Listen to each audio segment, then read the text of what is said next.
So what the heck did Jerome Powell just tell us, and how are markets reacting? Well, first and foremost, I'd like you to actually see something good, because there's a lot of bad news around what we just heard today. So why not start with some good news?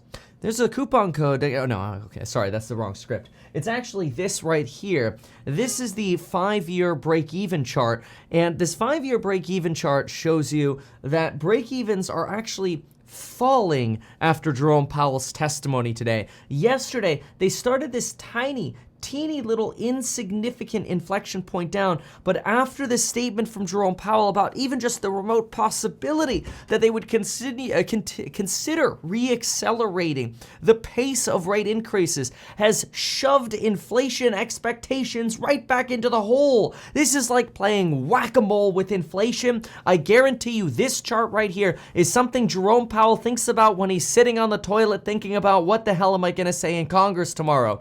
And you know what? His goal is to make sure this chart goes down.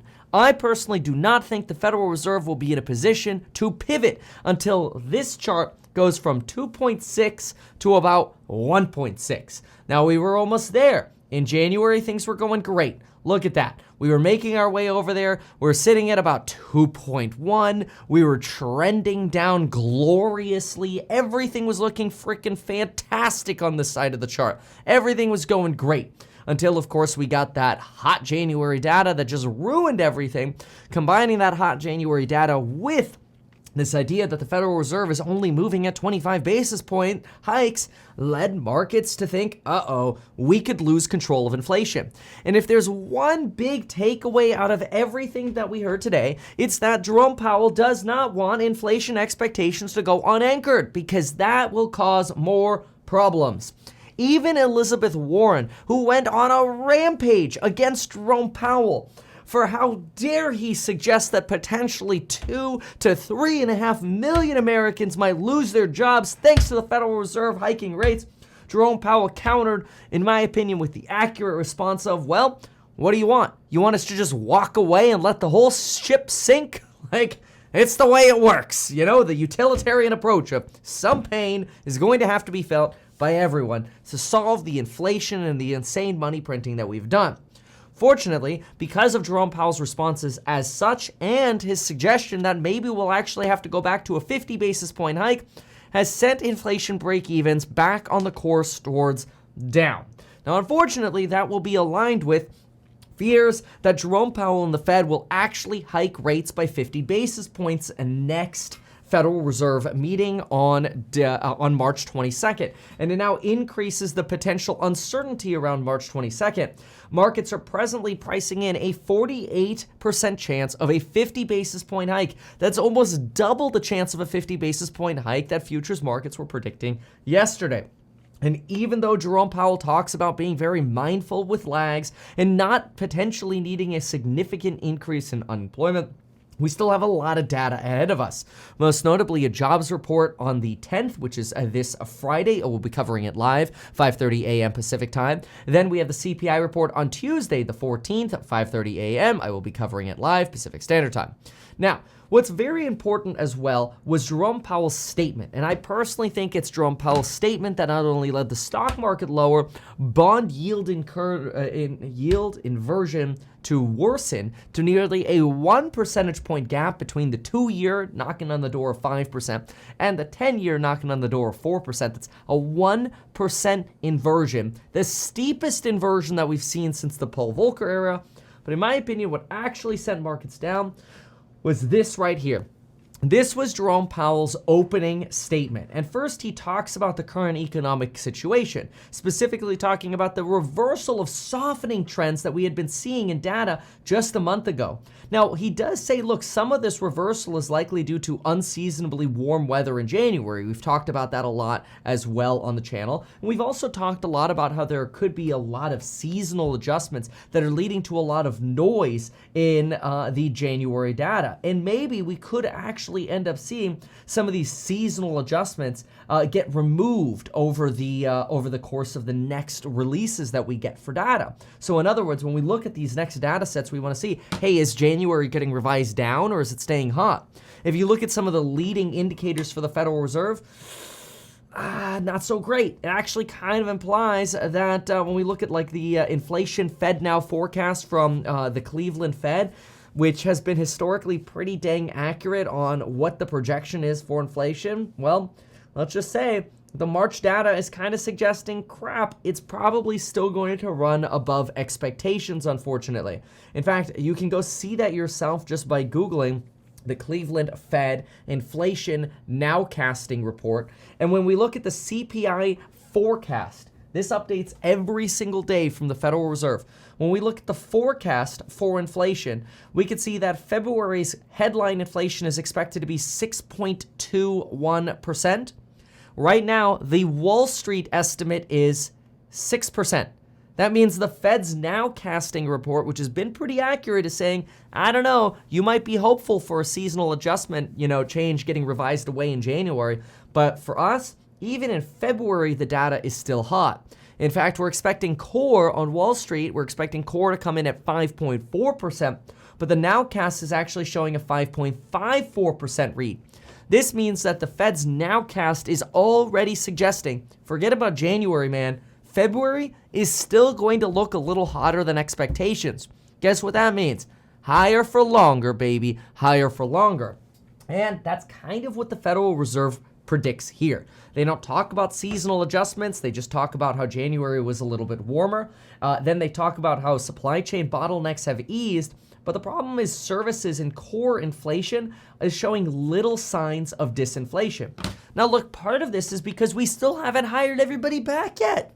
Airlines are still short on employees. Restaurants, hotels, medical care services are still not back to the employment trends that we saw pre-pandemic. Look, and you have to remember this, even if you get back to the same employment level of where you were in 2019, you should have more employment today. And in many places, we still have less employment today. That's a big deal. I mean, consider medical care services, for example. We just got back to 2019 levels, but we're supposed to grow about 900,000 jobs, or we should have grown about 900,000 jobs between now and then. So that means we should have been up here, but we're actually in line with 2019. So there's still hiring to be done. Yes, some of the bonuses have gone away.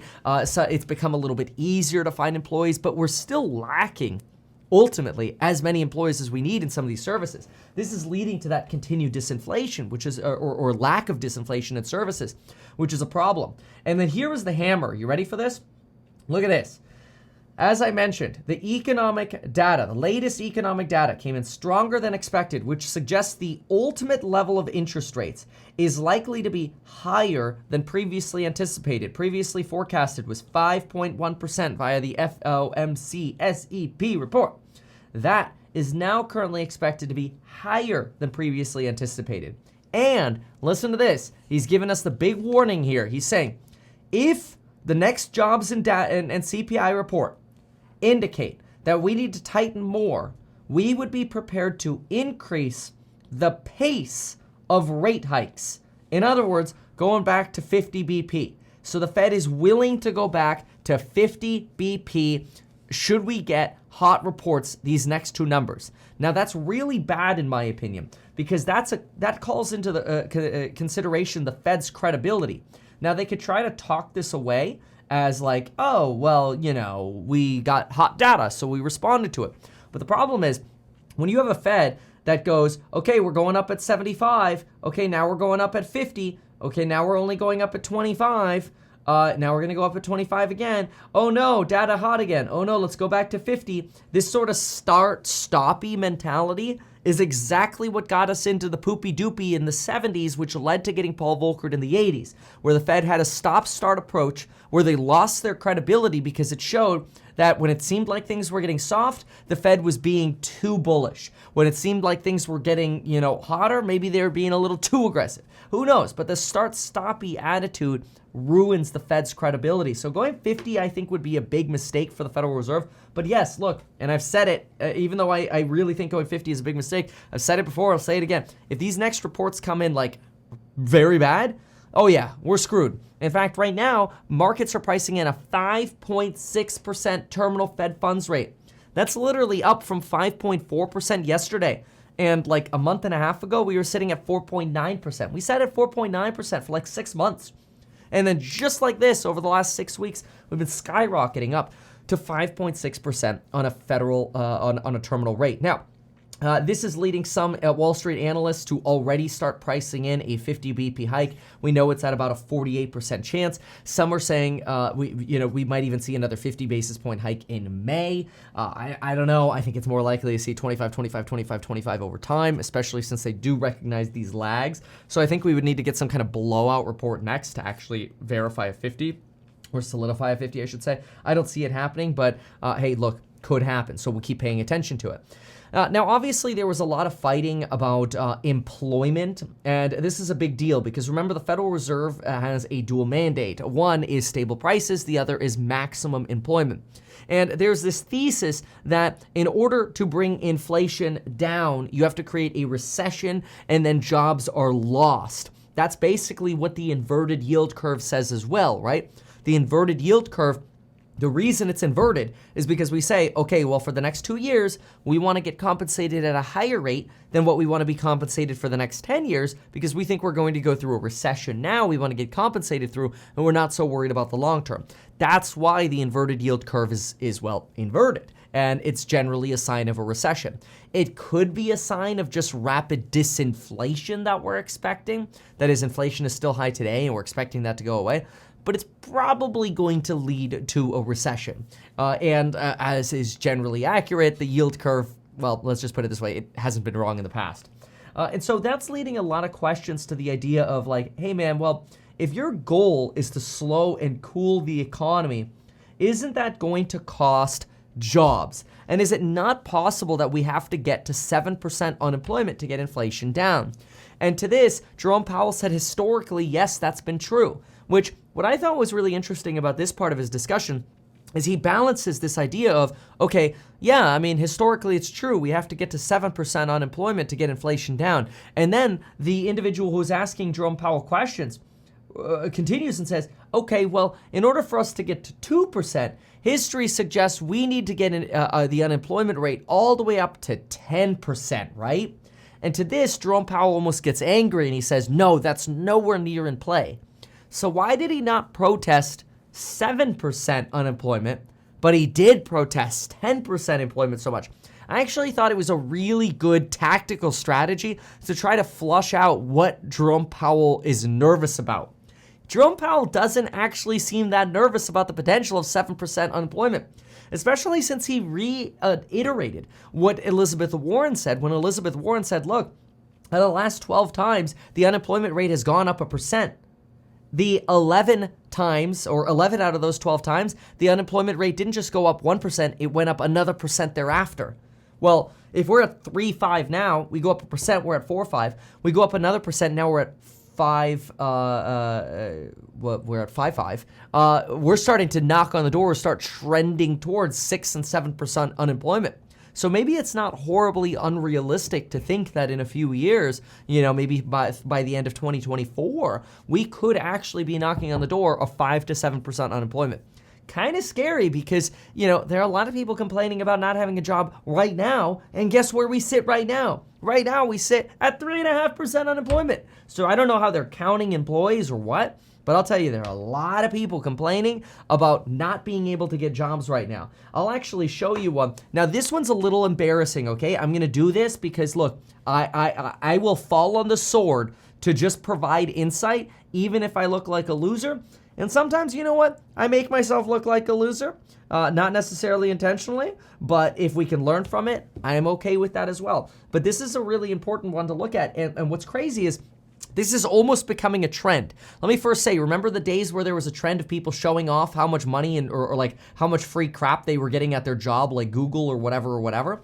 Well, look at this. Hop onto this particular TikTok here. This guy basically has a little thing. Me thinking getting a job after being laid off won't be too hard, right?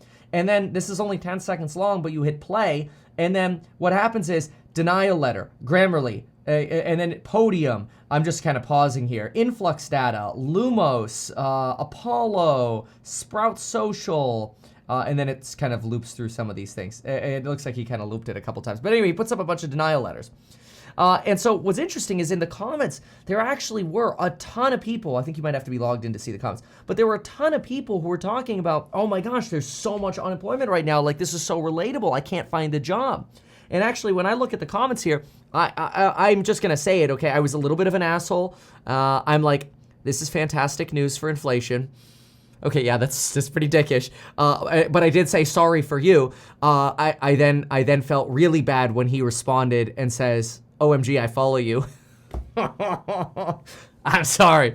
But anyway, back to the point of the Fed. Yeah, it's crazy because you've got a lot of people complaining about job loss on Twitter, but we're just at 3.5% unemployment. Imagine if that potentially doubles. Like, Elizabeth Warren is right to be like, dude, what's going to happen to the people who lose all of their jobs? But Jerome Powell still has to look at this and go, he's steering the ship.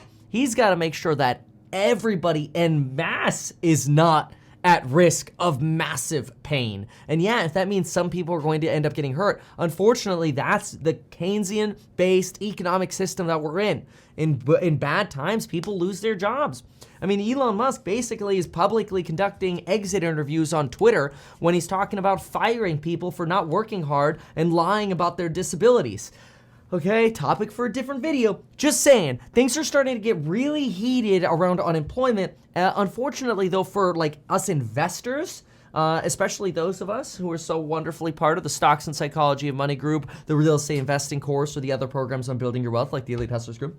Unfortunately, for us investors, it means more pain for longer. If we have unemployment that doubles over the next year, you have to ask yourself, what stocks do you not want to be in? Some people are saying, well, maybe I don't want to be in tech stocks because that's where the layoffs are. But then you have to ask yourself, is just the excess getting laid off right now? How much in excess savings are those individuals going to have? I don't know. Is that going to trickle down to lower wage workers, or the people who were working in tech going to have to move into some service sector jobs just to be able to pay the rent they signed up for? I don't know. It's scary and it is crazy, but yes. And raising interest rates is going to make things harder in the short term. Yesterday, we were having a debate in the office about how raising interest rates actually increases the cost of credit card debt, car debt, housing. And this is a very commonly studied but very rarely talked about concept known as inertial inflation. It's basically to say that when the Fed tries to cool the economy, to slow the economy down, when they raise interest rates, they actually induce more inflation initially before they actually slow the economy. So unfortunately, all of the slowing effects of unemployment, a GDP recession, which is a technical recession, an earnings recession, that sort of data is super, super lagging. And the warnings here that you're getting from folks in Congress are, dude, once you start, as Elizabeth Warren says, once you start seeing the unemployment, how do we know this is not a runaway train? How are you going to turn around and stop all of the unemployment? Kind of interesting. So she actually does make a very good point. Anyway, so then there's some talk about the labor force participation rate, and obviously how it'd be nice if more people would go to work, even though they would spend more money, it should be net positive. There's talk about the war in Ukraine contributing to inflation. There is talk about, more talk from Elizabeth Warren on how do we prevent falling into a recession because we don't want to create job loss. Now, remember that Elizabeth Warren doesn't like Jerome Powell, whether it's for politics or what reasons. But in 2021, she called Jerome Powell a very dangerous man for warning about inflation. Now we have all of this insane inflation, and Elizabeth Warren is saying that Jerome Powell is, quote, gambling with people's lives. You claim there is only one solution, people losing their jobs. But if you're not going to fight for people, we need somebody at the Fed who will. And then she kind of mutes her mic and storms off. A lot of this I feel like is unfortunately just politics and sort of the political nonsense and show stopping that you try to get to go viral on Twitter or whatever so people keep voting for you. I don't know. But anywho. So anyway, then we have Jerome Powell talking about how, look, it's not just the strong jobs report or the strong CPI report from January. It's also the fact that we had revisions for November and December data that are somewhat concerning, that are reversing trend of rapidly decreasing inflation. And if inflation takes longer to bring down, then certainly that's problematic. Now, that has reiterated sort of my thesis that we're in a Nike swoosh style recovery where I expect, look, we had a very fast down in 22. It's going to be a very, very bumpy ride back up. I personally do think the ride back up is still going to trend up. I actually think there's a buying opportunity going into the fear that we have over the next few weeks to deploy some more cash if you've been sitting on the sidelines for a while. Obviously, that's not personalized financial advice, even though I run an actively managed ETF. I am a financial advisor. I sell courses on building wealth. I'm a real estate broker and have a real estate startup. Despite all of that stuff, this is not personalized financial advice for you. That's just my thesis. Like, I know a lot of this sounds like bad news, and higher for longer sounds like bad news, and it is bad for the housing market. But quite frankly, the bottom line reality is that higher for longer it means no Paul Volcker. If they came out and said, a lot higher ASAP, now we're getting more worried about a Paul Volcker style recession, right? Higher for longer is kind of like, okay, things are controlled. It's just taking a little longer than expected. It's actually not Paul Volcker-y.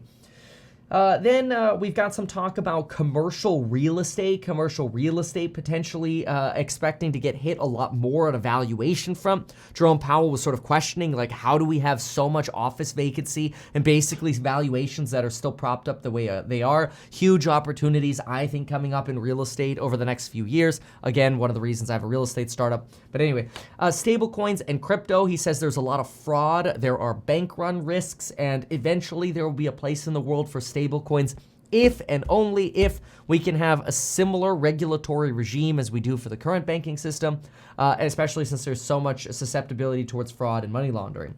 Regarding the debt ceiling, big fan of making sure, obviously, Congress extend the debt ceiling. Didn't even really want to go into quantifying how bad things could actually get if we did not extend the debt ceiling. Tester went on, Senate. This was the Senate meeting. Tomorrow, by the way, I just want to be clear, tomorrow's like the House version of this. It's just going to be like more yapping. It's pretty much going to be the same show. I probably won't cover the tomorrow show because I think we're getting enough insight from JPOW today that tomorrow's not going to make much of a difference. But anyway, I might do like a summary after the fact, but I think today is much more important. Tester goes into this story about like how he remembers having what he thought was a good deal on a 10% interest rate deal, and basically they start arguing about the neutral level of interest. Nobody knows what that is, so that really does us no good right now. We talk about the current debt and interest payments on the debt we currently have being, yes, sustainable, but the path of growth we're on being unsustainable. This is true. We've talked about this before on the channel as well. The Treasury Department is very clear that we are on an unsustainable path of debt accumulation. Jerome Powell talks quite a bit about housing being a big part of CPI and us expecting that to plummet in the near term here. We do know as well that, just a small note, yes, I see your comment here that Joe Biden is now suing JetBlue to block the JetBlue Spirit deal. Citing that maybe prices will go up for consumers. Let's see here. Somebody here says, do you believe massive rate cuts are coming this year? No, I don't believe that massive rate cuts are coming this year. It was previously priced in that massive rate cuts were coming, that we were looking at about 1.7% in rate cuts by between September and December. That has now essentially been completely removed by market movements over just the last 6 weeks. Price cuts aren't actually being priced in until 2024 now. So it sort of just reiterates this idea of it's all going to require a lot more patience. Patience. Personally, I really think in 2030, we're all going to look back at 2022 and 2023 and go, damn, we had a gift of 2 years to invest in stocks at cheaper prices. Like, who cares if you exactly hit the bottom or not? But if you're looking at your long portfolio and you're trying to perfectly time this freaking market, I think you're out of your freaking mind, because you ain't gonna perfectly pull it off. I tried. I think I got out. I got out with my tail nipped, and then I got back in too early, and then I got punched in the face. So like. Now, I saved a lot of money getting out because I got away from a lot of profitless companies and I reallocated to only pricing power-style stocks, which I think are really going to lead us out of the recession. But I am very confident that come 2030, I'm going to look back and go, damn, we got some good deals during 2022 and 2023. And I'm going to look back and go, damn, and I rang the bell at the stock exchange during that time and launched course, the Elite Hustlers course, and became a licensed financial advisor and launched a startup. I'm very optimistic. Or in 2 years, I'll be bankrupt and then I'll just start a guild on World of Warcraft and you're all invited. So either way, I'm good. Either I'm bankrupt and happy playing World of Warcraft, or I'm working my ass off on my startup and here on the YouTube channel. So I hope we'll just stream World of Warcraft if the bad scenario happens. So either way, I'm with you on this journey. And I just want to be like as crystal clear as possible. I highly implore looking at your long-term portfolio, and if you're sitting there in all cash, be like, who cares? Like, as long as there's no sign of a Paul Volcker, maybe some of the pain that we're getting here in the near term is just really that opportunity. If you really think we're getting Paul Volcker, leave me a comment. Tell me why. I every time somebody leaves me a comment suggesting anything about Paul Volcker, I research it, I study it, and I try to see if I'm blind to something, because I'm not saying I know everything. But for me, I'm all in on writing 2 letters. That's it. I love writing these particular 2 letters, and they have to do with pricing power. That's it. Thanks so much for watching. We'll see you in the next one. Hey, thanks so much for watching and subscribing, as well as sharing the videos. In case you've enjoyed it, make sure to consider getting more perspective via the links down below in becoming a millionaire through real estate investing. It's one of our most popular courses, 0 to Millionaire Real Estate Investing. That is often bundled with the Stocks and Psychology of Money group or the Do-It-Yourself Property Management and Rental Renovations Guide. After that, you can also check out the Elite Hustlers, which has its own special exclusive live stream for people looking to make more money as an individual earner, or that is as an entrepreneur, or as an employee. And of course, check out the other programs specifically for agents or YouTube content creators.